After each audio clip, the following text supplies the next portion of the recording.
what is the biggest disaster which one can have in modern times? That is, losing the mobile. If you lose your mobile, and if we think that we can use the new technologies to handle, this kind of stakeholders, they can also use the new technology. And we all know they are using AI and they are using all kinds of technologies. So what is the strategy? So now we had a conference and, we thought that the strategy is not to fight with them. We have to have two-pronged strategy. One, we have to work with the spammers. We have to help them so they can reach out to the consumers on whom they want to, contact and whom they want to send the message.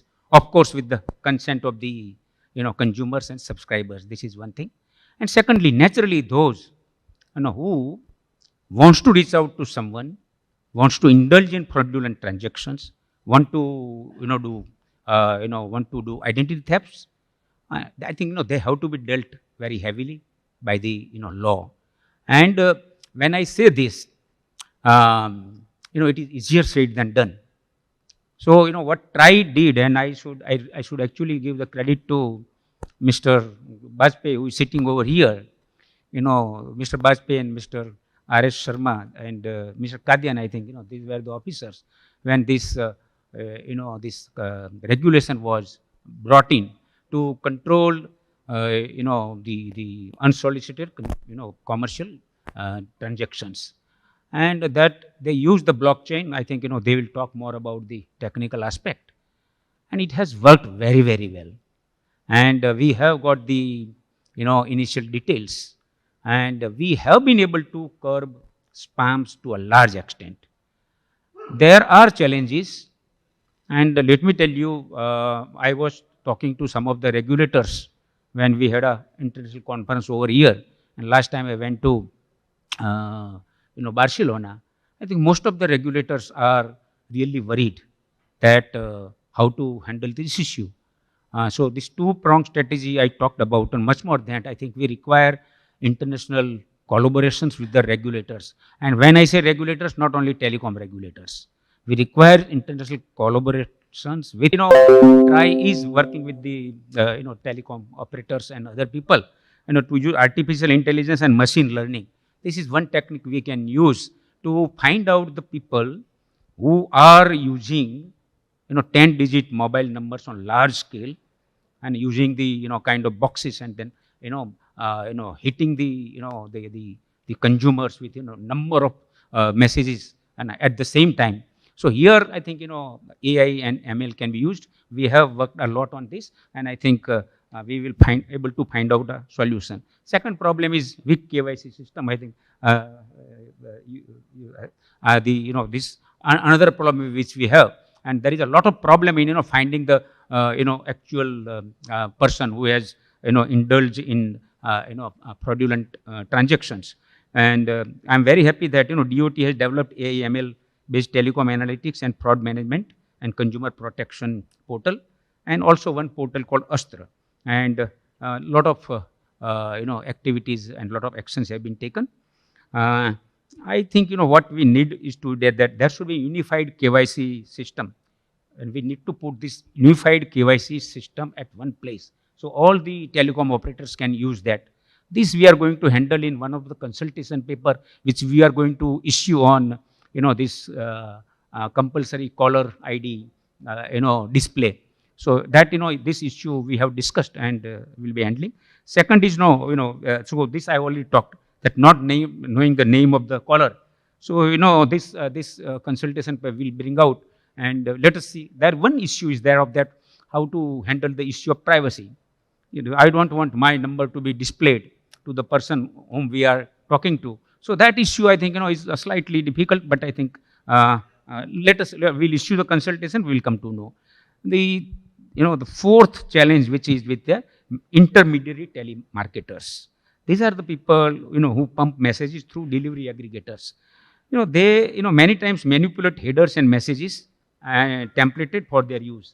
This is, I think, we need to stop these practices, and we need to work with the principal entities, telecom operators, and AI-based solution providers. It's easy to, detect this this kind of, intermediate telemarketers and then take action. The fifth challenge is, naturally I have talked about this, fraudulent type communication is a very, very big problem. And recently I think RBI and financial institutions have taken a lot of steps. One is, two-way OTP verification, change of password at regular intervals, instantaneous stop payment. Recently I was reading in one of the DGP, he has created a portal that if your money has been, someone has defrauded you, and committee, coordination committee of regulators with RBI, Central Bank of India, that is, and Ministry of Consumer Affairs, SEBI, and TRI, we are at the member. And in the discussion, there is a lot of encouraging, discussion has taken place. We'll be working more. One aspect is that we can leverage the data which is created under UCC. This is, very, very important. We can leverage that. A directory of suspected numbers can be made available on the platform by telecom operators. This is already available, but I think, there needs to be a system to be created that, it's compulsory used by the banking institutions. And last but not least is, OTT communications. This at present is not being, regulated, but I think, we have received a reference from the DOT and will be issuing a consultation paper. What I consider that, not TRI alone cannot do anything. TRI will be required to work with the regulators, which I mentioned, within India, but much more than that. There is a lack of international collaboration on the issue of spam, phishing, and the, financial frauds. This is what we require, and we are working on that. I think, we need to work with the international regulators. We are discussing with some of the regulators. So this is what I would like to say. Thank you very much. Thank you very much, sir. I think those were phenomenal thoughts from your side, sir, and that has actually helped me set the stage as well, because you've not only covered some of the challenges but also hinted on some of the solutions. So the way I will try and organize my whole session is, try to work with first probably Balaji, from an operator perspective, and someone who's actually driving platform and filters in place. But from the way you look at it from an operator perspective, how are you seeing this space not as a not only as a transformation lever for you to drive customer experience, but also to address some of the challenges that your ground root customers are facing? So any thoughts on how this has evolved in the last 3 years, specifically after some of the initiatives that you have taken along with the regulator? Thank you so much, KG, on this particular thing. I think Chairman Sir has absolutely laid the foundation very, very well for this particular discussion. Let me start by saying that the TRA has been literally at the forefront of some of these technological adoptions for a very long time, and the government again has been very, very supportive of some of these initiatives, and together they have actually helped us as industry progress in such a way that as the digitalization pace is going up, that there is consumer protection at the heart of everything we do. Frankly, as a telecom operator who is a licensed player, we've been extremely, should I say, conscious of our responsibility towards our consumers. We operate at scale. We as an industry have, of course, more than 1.1 billion subscriptions. My own company has 250 million subscribers. And the only reason we have lasted for 30 years as industry or as a company is because of the trust that people have, that what they share with us will always be kept in utmost confidence. And other than requirements which are related to government or national safety and security, there will be no compromise whatsoever. And therefore, digital tools has been something that's been in the DNA of us as operators. I think that is the first point I wanted to mention. Discuss in a collaborative way how we for ensuring that we can tighten the whole KYC system. The moment you go to Aadhaar, it is much simpler, and it is, let me put it, nothing is foolproof. As sir said, we have to be always ahead of the spammers and the people who are malicious in nature, but 99.99% of the problems will solve. That's number one. And it is something that we had requested to the government and to regulator in 2012. It took a long time because there are a lot of concerns. But once the government and regulator says your concerns as citizens will be protected and we will take care of that, then the confidence comes in for the citizens to say, you know what, I agree with the convenience, I agree with my identity will be protected, and they trusted the operators to do so. Due to that, there's been a huge fall in the complaints earlier happening of identity being stolen of people or SIMs being identified. Third thing is around operations. We show operational efficiency as operators, which is zero tolerance to these kind of things. If we find anybody in the distribution system who's indulging in this, we take the strongest action. If there is any even inkling that someone in the system has done it from within our organization, it is dispassionately investigated, because everybody in our company knows if they are involved in anything which is inappropriate, let alone illegal, then there is only one thing: termination, and let the authorities take charge of what needs to be done to that person. So that is a zero tolerance thing, which we believe if we don't do it, then it can just become, it can dissipate into all kinds of malpractices that Sir was referring to. Coming to the DLT itself, I think in Sir's time itself, if I have to say in the last 12 to 14 months, it has come down to less than 15% to 20% of what it used to be before. And because he and his officers are always consciously reminding us, तुम लोगों ने बोला था क्या कर रहे हो? What is happening? Why is it getting delayed? Tell us how we can help you to become faster. Do you want us to speak to other ecosystem players? He is himself calling for meetings with the RBI chairman. How often does it happen that one regulator is calling the other regulator and saying, आप अपने banks को बुलाओ because they are sending a lot of the messages, surveys are promotional. I want to understand their point of view. We'll get your operators together and we'll solve the things. That kind of a collaboration that he was referring to itself makes our job easier. Due to that, even in the pandemic time, industry as a whole continued even during the pandemic time. So in spite of all the other challenges, the work was not stopping on that front. Surely there is still work to be done. Unfortunately, not all the principal entities are yet onboarded. They have their own apprehensions, which are, I think, to my mind, as industry, we can say misplaced, because we have zero interest in finding out frankly, the amount of data that we have of our customers or as industry is a lot more than the principal entities have. But those apprehensions are there. But with Sir and the TRAI taking the lead with some of the regulators, in some cases, the government may have to insist upon that to have the full impact of what is the vision which is there of, zero UCC complaints. But I think the direction is going the right way, and the last 1 year particularly has been fabulous. Even before that, progress was going on, and I'm quite confident that with the support and the direction that TRA is taking and Chair is giving us, and as industry that we are committed to, we will in the next few quarters, get there where the vision is to have zero or negligible UCC complaints. Thank you, Balaji. I think Balaji mentioned a few very, very important points. He spoke about, how there can be governance and there are initiatives being taken. There are initiatives that they are jointly leading with the regulator as well. But what is very important here in the context of telecom service providers is that they are part of the larger ecosystem. They provide connectivity, but they are also dependent on the rest of the ecosystem. The entire A2P messaging market, just to get a sense, just to give everyone a sense, is more than a $600 million market for India itself. But globally, it's more than 43 billion. And you have a fair share of challenges when it comes to the kind of messaging that also gets delivered. You have SMS and you have evolving technologies like RCS and others, which are also going to impact. So whatever regulation actually is being administered needs to address all this. What is also important here, when I was brainstorming with the panelists, is there are two aspects of this entire regulation. One is the spam and how that is getting addressed.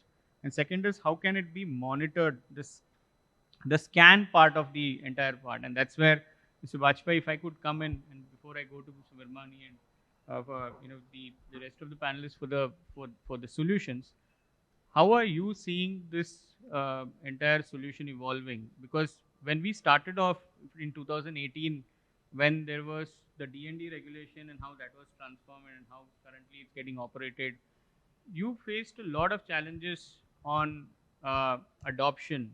You had to bring in a lot of awareness in the platform itself, the capability of the platform. You also worked on interoperability with other platform providers.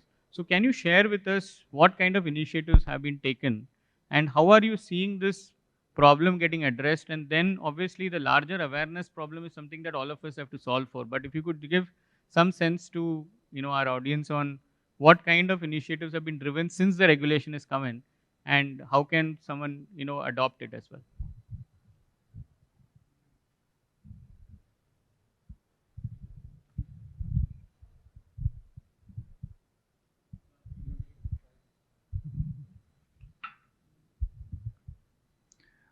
Thanks. You mentioned the journey and how it has happened briefly, and the challenges that we faced. To my mind, that's not relevant. To my mind, that's not relevant where we have reached, because whatever we may do, whatever we have done, as the chairman said, will prove to be inadequate, and there will be something that we now need to do from where we stand. Right? He gave a very interesting example that it's a disaster if you leave your mobile behind, and if it could be a disaster that you carried it because it became the source of the problem. Yes, and he mentioned the use of AI and ML. What do you use AI ML for? You could use it to detect spam quickly, fix the problem, and be fine. One example was you use spell check to figure out spelling mistakes. We had a spelling mistake on the title slide here. It took us 18 minutes to rectify it, and the spell check was run. Still, the problem happened, right? There is another way of looking at it using the same AI ML. Instead of finding who we want to disable, and I'm borrowing from the chairman's idea, we should find who we want to enable. What is it that we want to carry? Use the AI ML to make that happen. Identify the right person and make sure that identify that this communication is actually required by the person. Understand the person and fulfill that need from both sides, right? From the recipient and from the sender. And you won't have to find messages to kill, because, well, there won't be such messages, right?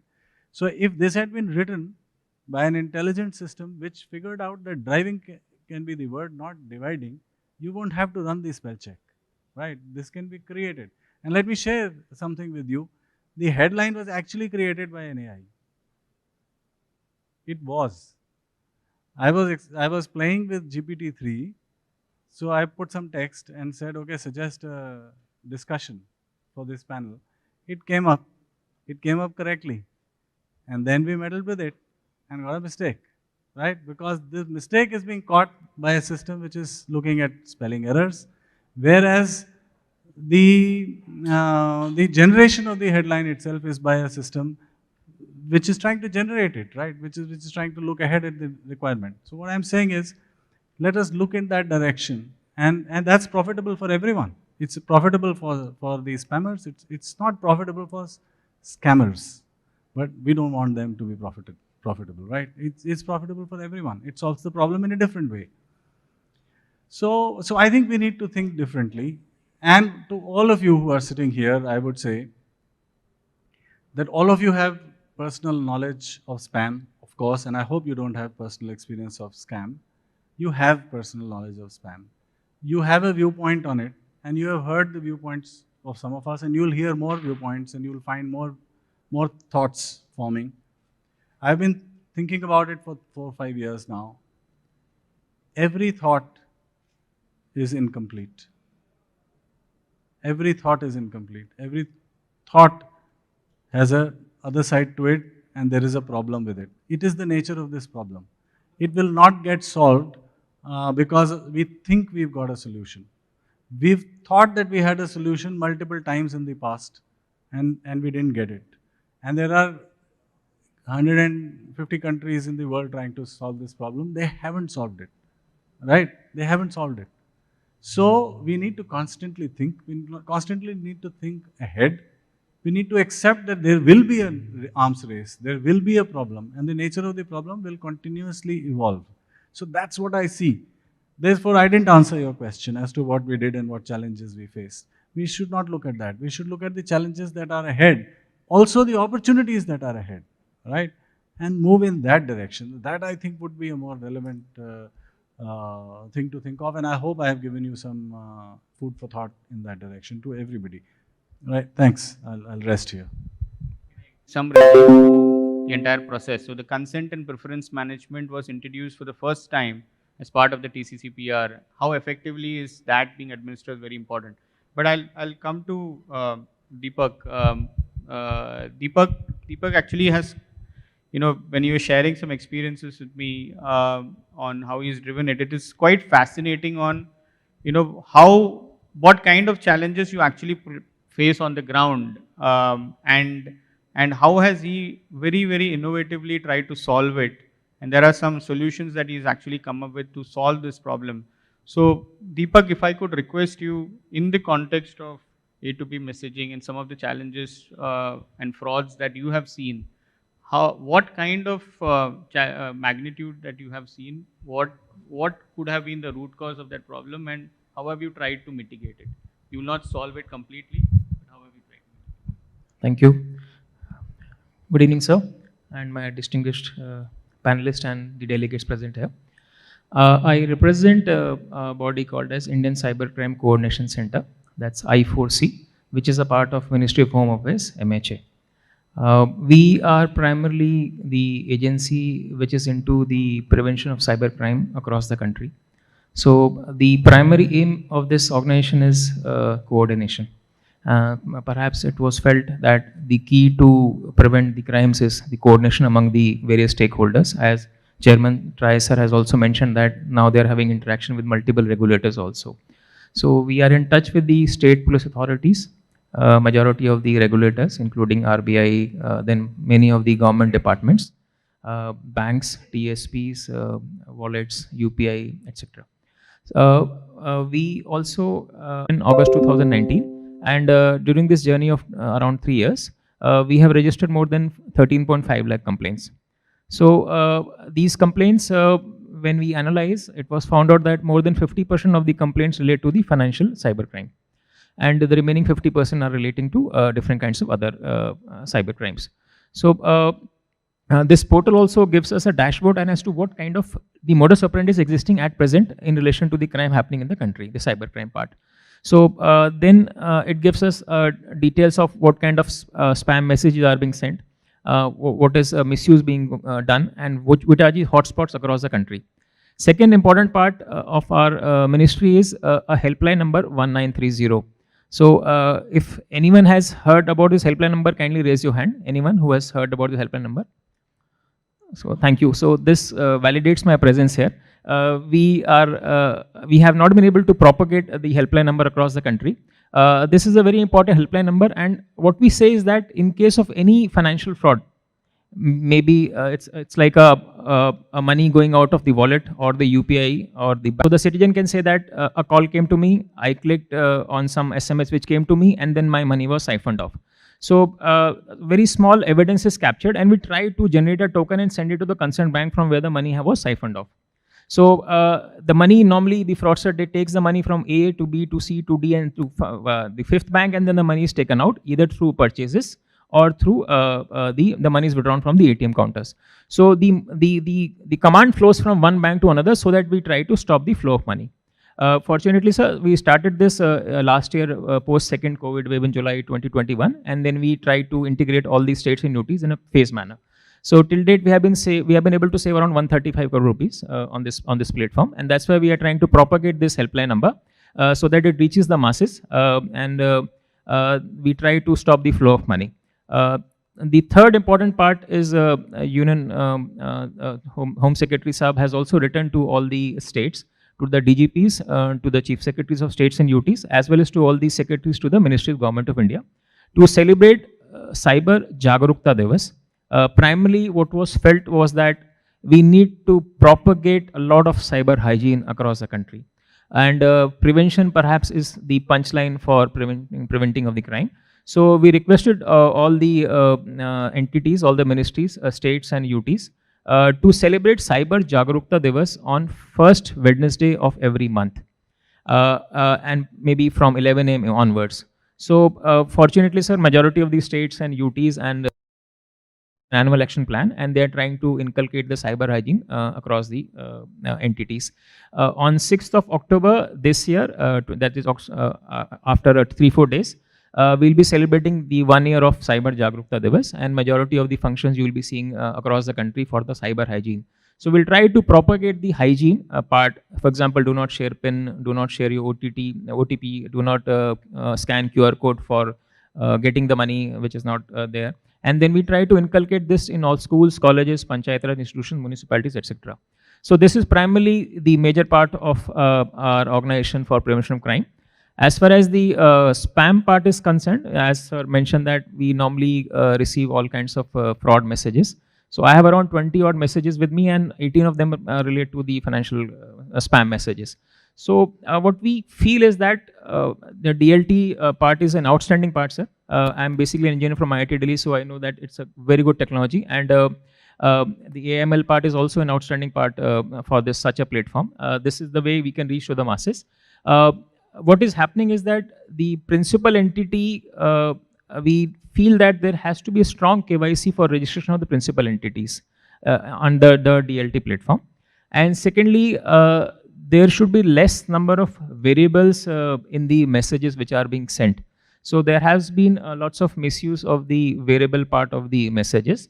And sometimes even since the KYC has not been done properly, there are some fly-by-night operators who come overnight, and then they become the principal entity and send lots of SMSs. So there has to be strong KYC for the principal entities. Instances have also come to us where headers have also been misused. So these headers, they have been certain businesses which were sending SMSs, and they were not doing this business. For example, we caught hold of a clinic, sir, a dental clinic, who was sending SMS for part-time job. So there have been cases of the headers being misused, and the templates because of the variable part, sir. So I think, sir, all these stakeholders have to work together so that there needs to be stringent KYC norms for the principal entities. We need to have some policy, maybe some policy can be revised for the telemarketers as well as for the SMS aggregators, sir. One point also like to flag, sir, is the issue of the SIM box, sir. So SIMbox is an outstanding technology in terms of sending lots of messages, sir. Vineet, if I could come to you. Firstly, if you could, tell everyone about the initiatives that you've taken. Social engineering turns out to be one of the, most popular way of actually committing cyber frauds.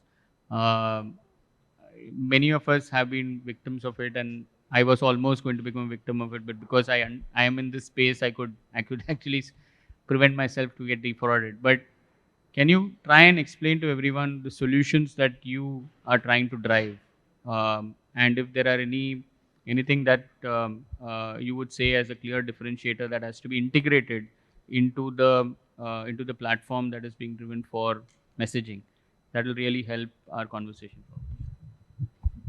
Thank you, and it's a pleasure and privilege to be here in part of this eminent panel. At Cyber Peace Foundation, we are a grassroots NGO as well as a policy think tank trying to work on all aspects of cyber, like cyber, talking about peace in the cyberspace and talking about different issues that the cyberspace has. So that's the kind of work that we do, try to engage with different stakeholders, entity, industries, academia, civil society, governments, and also netizens at large, so that we understand the issues on the ground and then kind of reach out to regulators, reach out to the governments, reach out to the right people and stakeholders, so that right. So fine, I'll take up that question. But I just wanted to share. I come from the state of Jharkhand, and Jamtara is one such hotbed. But I would say now, when Deepak sir is right here, but what we see on the ground is, in fact, there are many hotbeds like this that are coming. Jamtara is the most popular one, so that's why you hear Jamtara everywhere. But frankly speaking, wherever you go, whether you go in the east, you go in the west, north and south, you'll have many clones of Jamtara coming up. So that's basically how the ecosystem is developing. The second question, not the question, but in fact, it's a fact that I wanted to share, taken out from a report, that today nearly 84, it mentioned that it has identified around 37.8 billion spam calls globally in the year 2021, an increase of 20% compared to the previous year. So that's the number that is going up. And the cases of spam getting converted into scam is now much more. So like I mentioned about the hotbed, there is a project that we run. It's called Project eKavach, which is a cyber threat intelligence research project. Under this, in fact, we set up a small quick reaction team during COVID times when a lot of people were getting duped in the name of oxygen cylinders and vaccines. So we set up this team.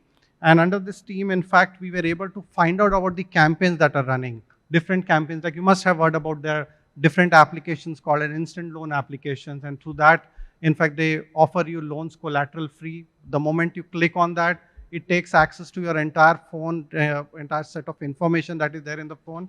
And then further, if you don't pay, whether you pay or don't pay, it doesn't matter to them. They start blackmailing you in some form.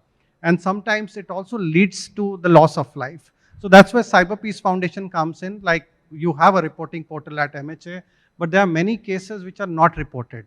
There are victims who don't go and report, despite we pushing them that you need to report, reporting is important, people don't report it. And also I see there are some media reports also that highlight that in such city, the cases of cybercrime has gone up, which is taken negatively, which I feel is wrong. It should be taken positively because the number of cases going up and reporting, that means the reporting is going up, that is more and more people are vigilant and they're reporting the cases, which is something that I like to share. And it should be the practice now. But I see there are societal issues, there are problems with people on the ground. They say that if people get to know about certain thing, and there will be issues in the society, like a girl not getting married and all that. So they reach out to us. And that is a huge number. We have a small helpline with around just 5 people kind of assisting victims on the ground. And I see on an average used to be around 4 or 5 calls per day. Now it has increased to around 70, 80 calls where people are reaching out for help and assistance in cyber financial frauds. That's again, as sir suggested, that's stopping the number for us also. But there are calls, there are calls related to, say, non-consensual revenge porn. There are cyber crimes like that where people are reaching out and kind of sharing content, and then finally they kind of seek some kind of help or assistance from somebody to kind of get the cases resolved. So those kind of cases are coming where people are kind of reaching out for help. Issues like the dating sites, there are many dating sites that are kind of circulating about themselves via SMSs and other mediums. And ultimately we have seen that many of these dating sites also kind of lead to, say, sextortion or, for example, trafficking of humans also. So all of that, it's not just the financial losses, but it also leads to trafficking of humans also. So all of that is a big problem and concern for us. So we have been busting different kind of scams, working with, again, law enforcement, working with the governments, working with netizens to kind of unearth these kind of scams and provide relief to the victims on the ground. I'll kind of echo what Sir said, Chairman Try said. Trust and confidence among the netizens is something that we need to work, and we need to work together as different organization, entities, stakeholders. We need to work together because 5G is coming. It's already launched. It's coming up in a big way. And we are going to connect the unconnected population here. We are going to reach out to the tribal area, the first time users of tech. So imagine if a case of financial fraud or something happens with, say, an entity, or maybe if an individual who is residing in a remote area. So for them, it's like anything that comes through tech is something that they believe. And if something goes wrong with them, they'll try to stay away from those tech. So the confidence, I mean, increasing trust and confidence is something that is very much required. Secondly, tech like, new tech like Metaverse, Web 3.0. Now we also need to research on how scams or spams can utilize, say, Web 3.0, utilize the arena of Metaverse and kind of impact people. So that's something that we need to constantly research on. Again, I'll echo to my fellow stakeholders what they said. International cooperation with different stakeholders is the need of the hour. And I would say not just international, but national cooperation also. And cooperation just not limiting it to the government entities, but going beyond the government, industry, academia, civil society. So we are different arms, and we need to come together to kind of make sure that we fight spam and we fight scam as well.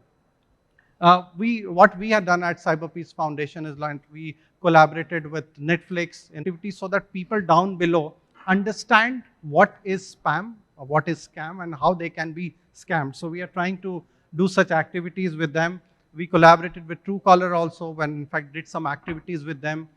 There's an initiative called as the True Cyber Safe. One more initiative that we have taken is, again, empowering people on the ground. We are trying to develop a cohort of 50 people, and by the way, this has now taken as a global concept.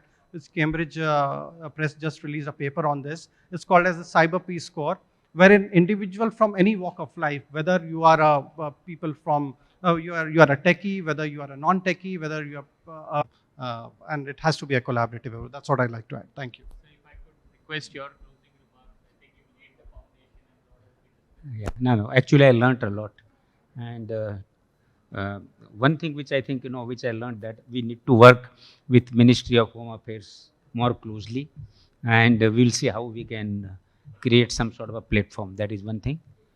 Secondly, generally it is said that, too many cooks, spoils the broth. But here I think, I believe that no. Actually, too many experts are needed. Too much collaboration is needed. And if, government is, going out, it is going out because, we don't know actually what is the solution, complete solution, and we alone cannot handle it. And last thing I would say, please don't trust any message, whether it is on email or it is SMS or WhatsApp. And nobody asks your KYC, and no bank or nobody asks your KYC on SMS. Please don't jump. They say that your electricity connection will be cut because you are not paid, and if you give details, your money will be withdrawn immediately. I know one officer, his money was withdrawn 5 times within 10 minutes. Within 10 minutes, and his bank account was completely emptied.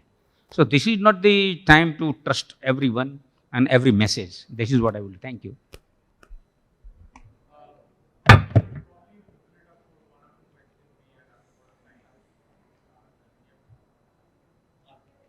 Thank you so much, sir, for your guidance. I have just one question, sir.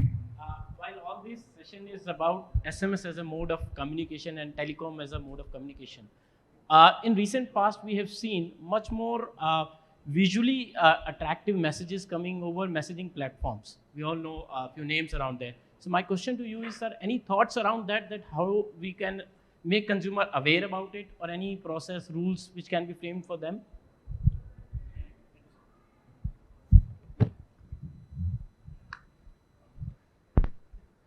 So you're saying that attractive messages coming through OTT is the source of the OTT messaging platform. So the government has just started some discussions around that. It has floated an idea, a draft line in one of its bills. We have to see, that is yet to be debated. It's just to be considered whether or in what form it will take shape.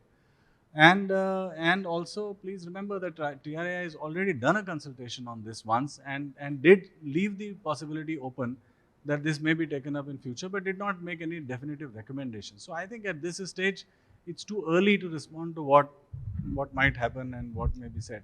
So because I would not commit anything because the reference we have received very soon. That is why I handed over to him. We'll come out with the consultation paper. See, we have to be very, very careful. TRAI does not recommend anything or does not start regulating something because some issue has been raised before him. Before it, we consult, we talk to the people, and our main concern is not to stifle the growth of our growing sector or growing subsector.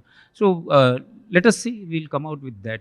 But as I told you, don't trust attractive messages which come on your WhatsApp. Thank you.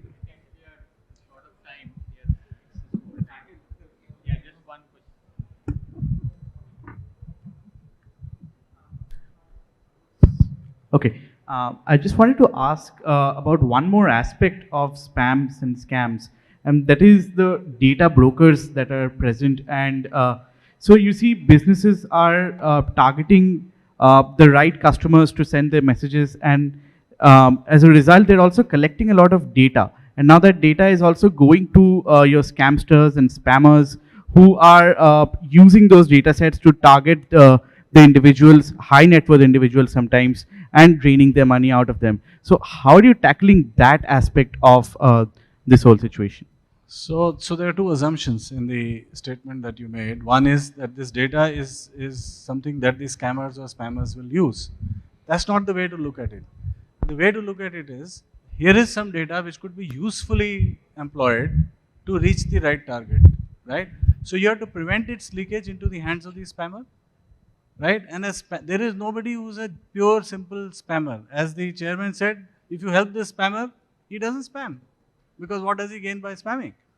So the data has to be effectively used to help the spammer only target what needs to be targeted and therefore not cause collateral damage, right? That's one point. The second assumption you made is that if there is data, it is leaking, and that that data can only be leaked, can only leak and can only be used in that manner. That's also not true. Technology is available today to test the data, to use the data to get an outcome without actually revealing anything, about the data. There are protocols. You can Google ZKP, zero knowledge proof. You can test assumptions, you can test information on such protocols. Zero knowledge proof is not always required, but it could be one of the solutions. So both the assumptions are actually a little bit of a problem.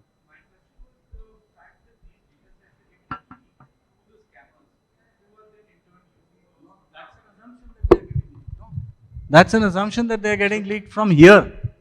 You may have told your name at 10 different places, and that can be collected.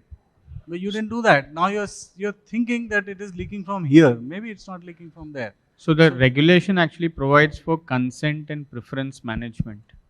How aware are the customers themselves in understanding the term of when a consent needs to be given and how it can be revoked, and what kind of preferential messages you want to receive? That the governance around that is very critical, because when we talk about adoption, that is not being adopted correctly, and because of that the data sets are being used everywhere. So I think if that is getting managed, this is a global phenomenon, not just specific to India, and the best way to treat it is, to use the platform to actually drive this. Okay, I think we can close. Thank you very much, sir. Thank you very much.